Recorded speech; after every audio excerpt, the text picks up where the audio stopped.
It's currently 2:51 a.m. in the morning, Thursday, January 7th, and it's really a late night, folks. Andy, there's so much cool technology coming out in 2016. What should I get? What's going on, LPX community? Welcome back to one of my infamous car vlogs.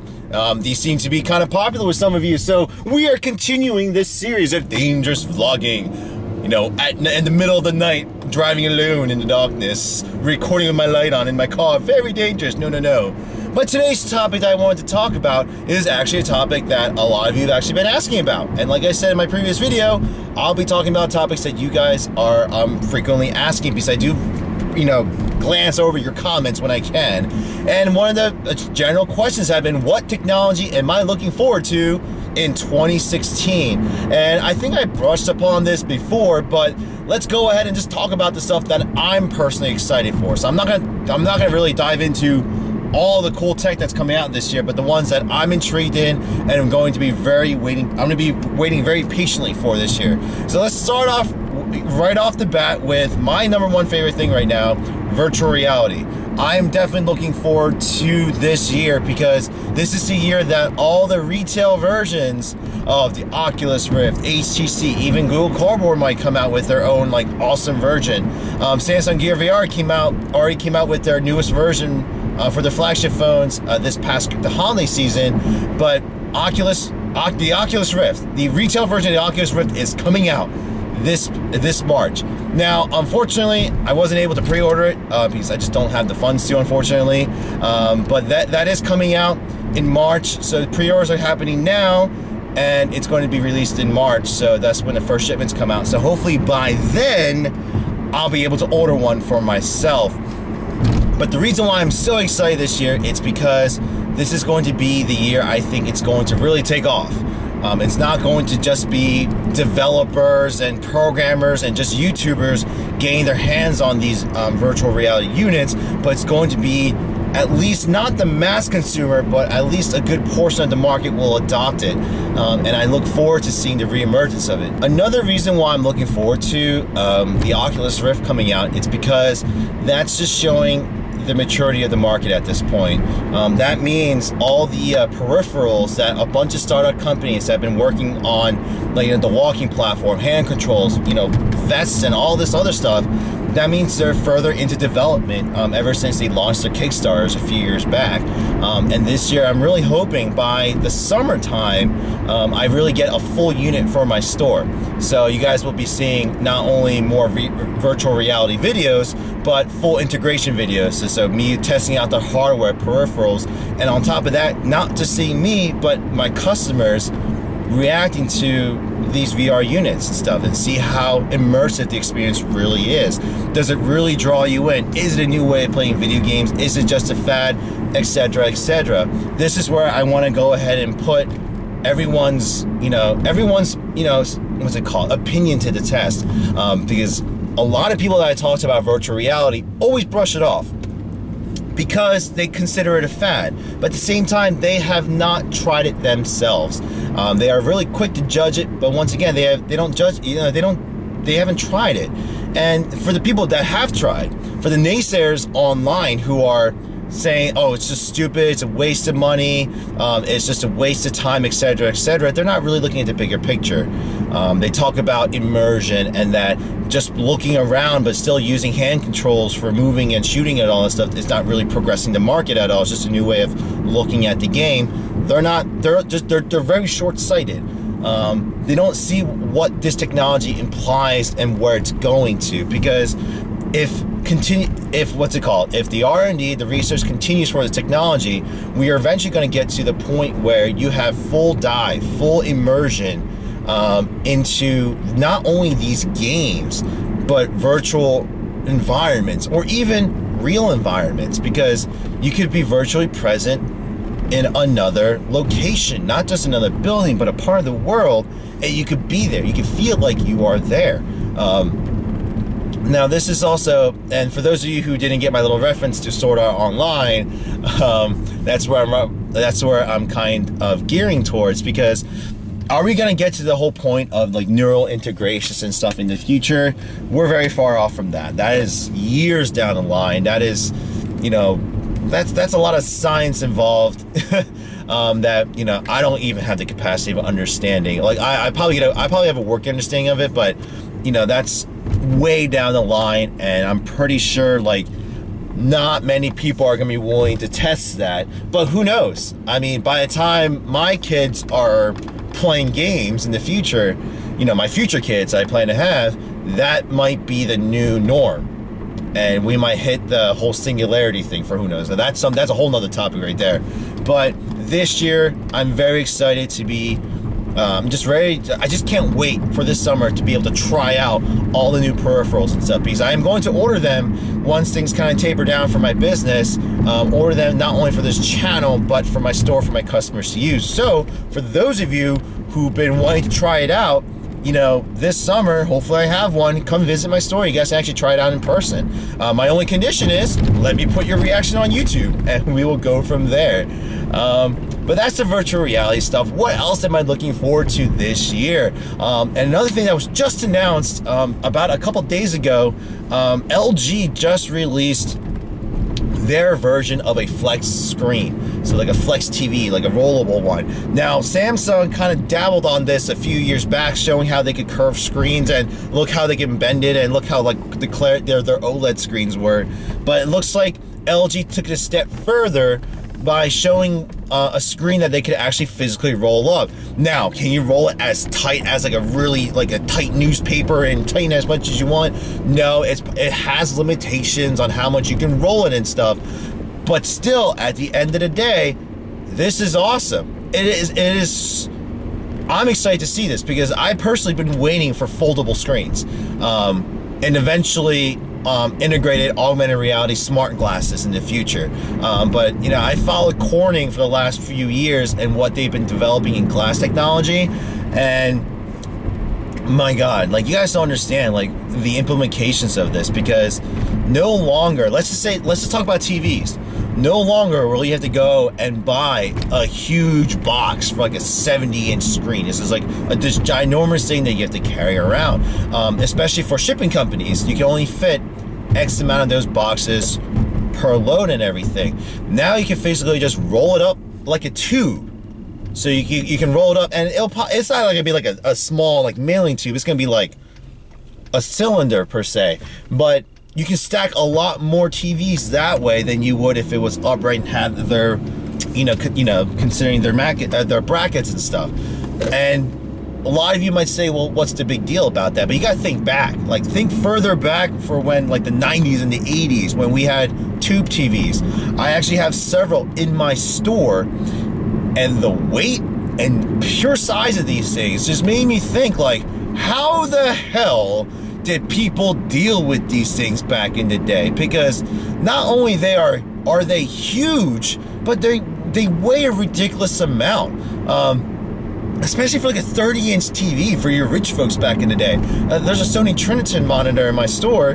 That thing weighs a ton. And I'm just thinking, it's just like, the box for this thing must have been massive. And it takes like 4 people to move this sucker. And we lived with that. That was our norm. And then when LCDs and LEDs came out, we were just like, oh my gosh, it's a thin TV. It's so light. It's so easy to move around. And this is just the next step, in my opinion, because no longer will you have to worry about how to mount it, where to position it, what TV stand you can get. You can literally just get 4 hooks and just tape it onto your wall. Like, it's so cool. Like, on top of that, what are the implications of this technology? Well, think about later down the line when you guys have, let's just say, there's no longer newspapers in the world, but you just buy this simple foldable rollable screen, and then when you're on the train or you're just sitting around the library, so you roll it out and there's your tablet. And I know a lot of you might argue, well, I'll just get a tablet. Well, think about later on when this technology gets even better, when you can actually fold this screen. So you can, not only do you can fold it, roll it, but you can fold it in half and just put it away like a book, like a normal book. like it's just for me that's like the next step of tablets. It's gonna be like that, I think, because then you have an extendable screen and a bigger thing like that. But just the rollable screen, how thin the screens are getting and how durable they're getting just excites me a lot. I geek out about screens. That's just me. Like I love TVs. And so it's just gonna be cool, because then not only are you gonna start seeing rollable like screens and stuff too, but you're gonna see that in the wearable side too. Because Samsung experimented with the curved screens with the Gear S and the Gear Fit, and I thought they were beautiful. I love the curved design. I love how it fit in my wrist, and I can only imagine what it would look like if it was like a full screen, like a full bracer on my wrist here. I'm very excited for that. So that's one thing that really piqued my interest. Another big thing this year for me is energy. Oh, whoa, energy. Yeah. I'm really intrigued on seeing this year's pretty much the leaps that they're going to have for renewable energy. So how much more efficient have solar cells gotten, how much more portable and accessible has renewable energy like wind and solar gotten for the everyday person.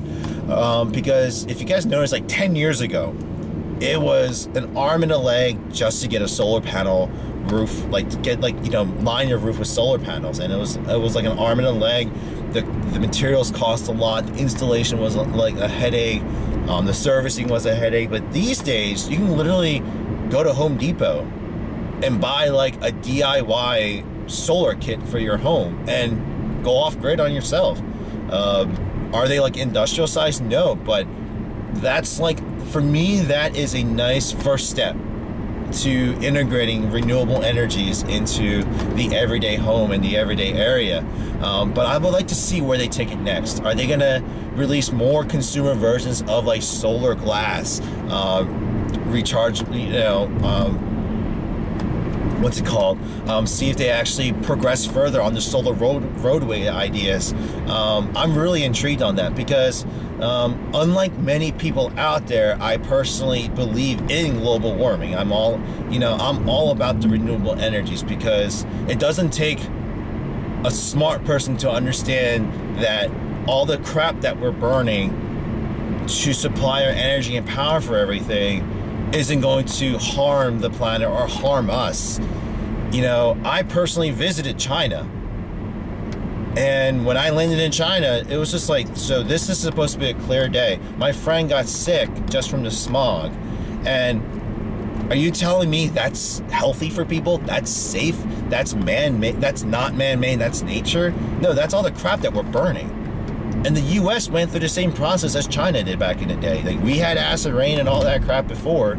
That's my little rant. I'm not gonna talk more about that. That's just my personal belief, but I'm all about it. And also this year, I'm really looking forward to Tesla announcing their Model X, or not, their Model C, the consumer version, the $30,000 version of their car, because that's going to be something that I'm going to be able to afford in the future, hopefully. Now, I can't afford it now, but hopefully by the time it comes out in 2017, I'm going to be able to purchase one. And my goal by then is the technology and efficiency of all this stuff has gotten to the point where by next year, I'm able to buy a Tesla or an electric vehicle from one of the major manufacturers, because it seems like now everybody's starting to jump on board. Have one of those and rig my house to be off the grid. So have solar panels, wind, something in my house, so I can charge the car without having to use up energies that's used by fossil fuels. So that's something I personally believe in. You may think differently than I do. That's your opinion. This is mine.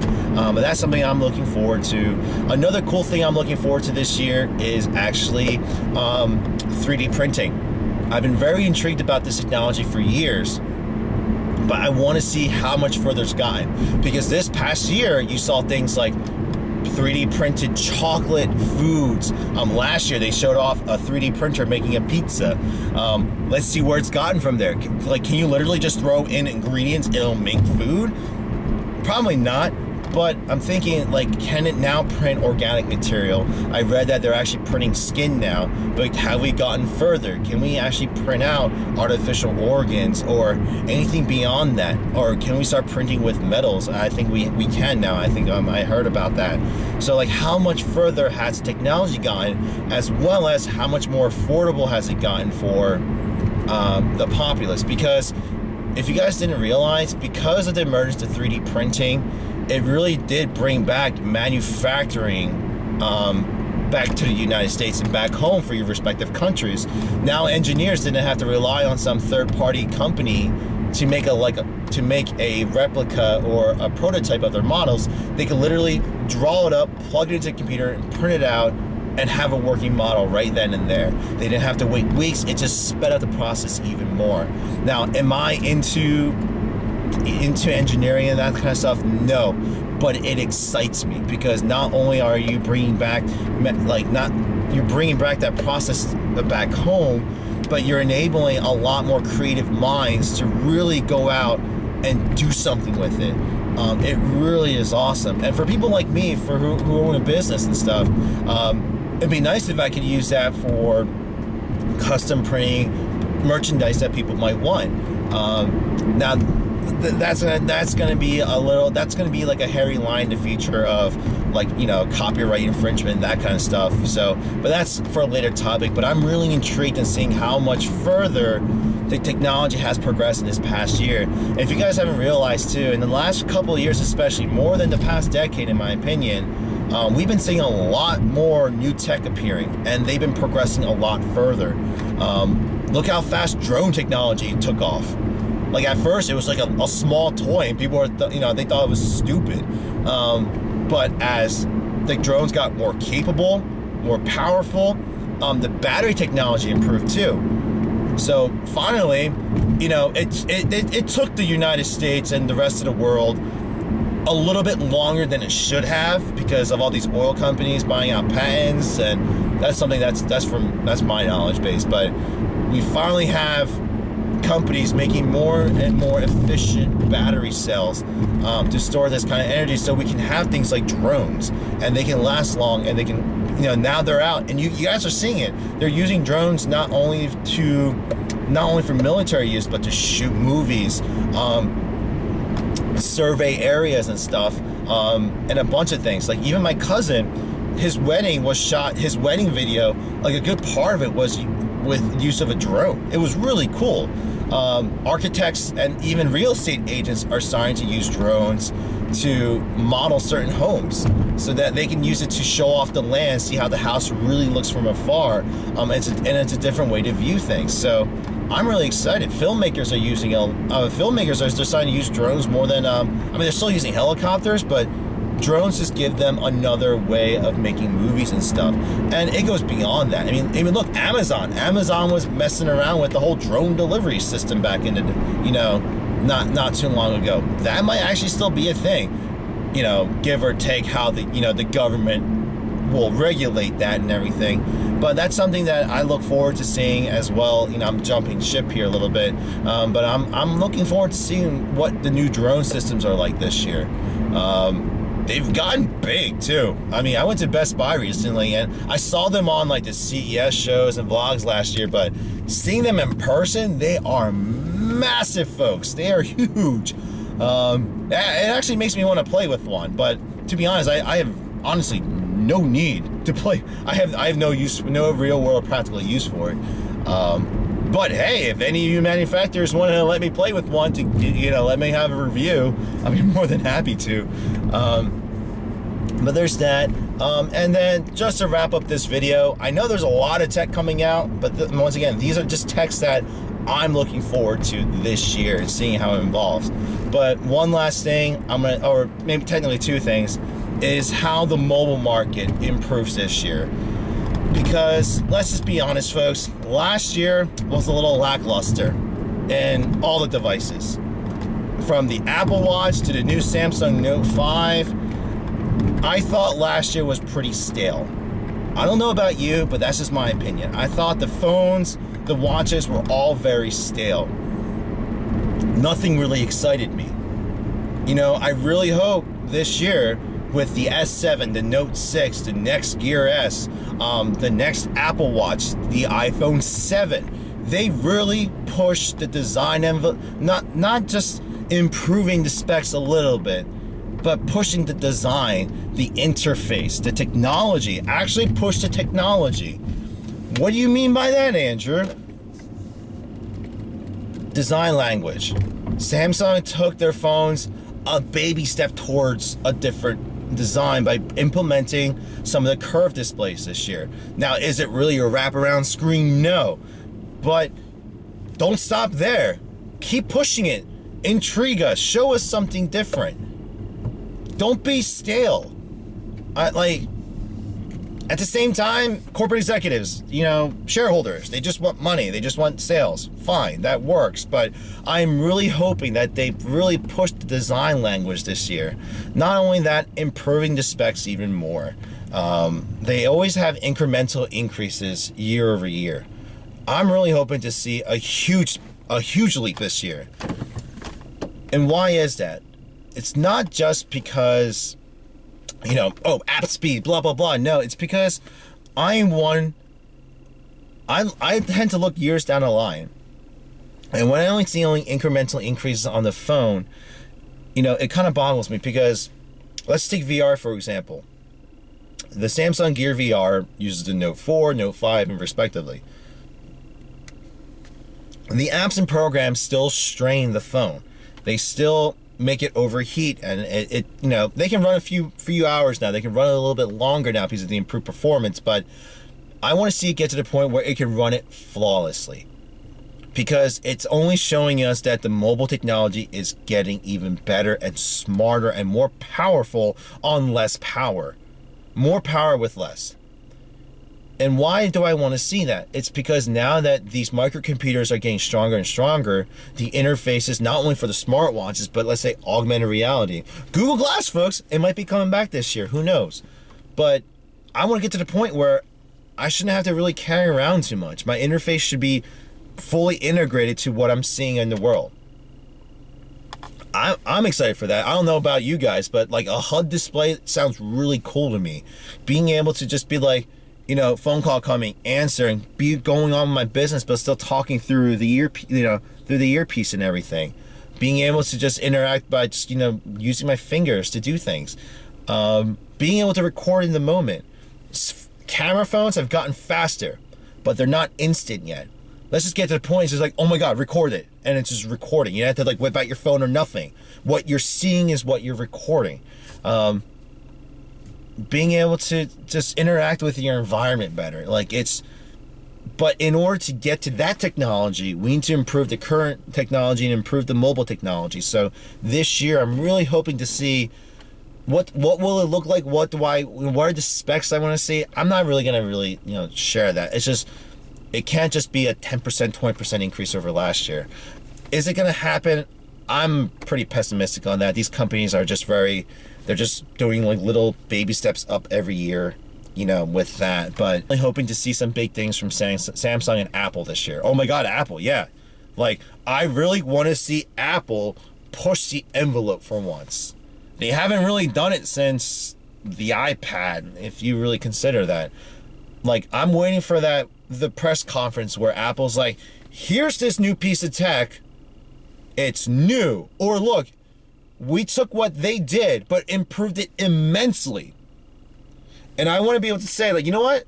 Maybe they came out with it first, but damn, they did a good job. Not, all right, guys, stop taking credit for acting like you guys just invented the smartwatch or invented the stylus pen. Stop taking credit for that. You did it. You added a clicker. Good job. Or you added an extra sensor. Good job. You didn't take it to the next level.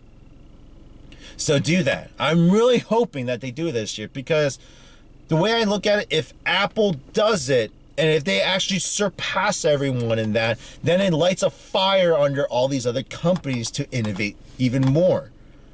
So that's what I'm hoping to see this year. But I would like to hear what you guys think.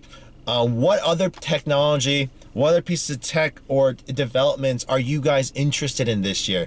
Because I may want to talk about it. That's those things might be interesting talking topics for my podcast. So please, in the comment section down below, please let me know what you guys are looking forward to, as well as any comments that you guys may have for me. If you liked this video, please leave a thumbs up down below. Let me know that you guys like these series of videos that I'm doing in my car these days.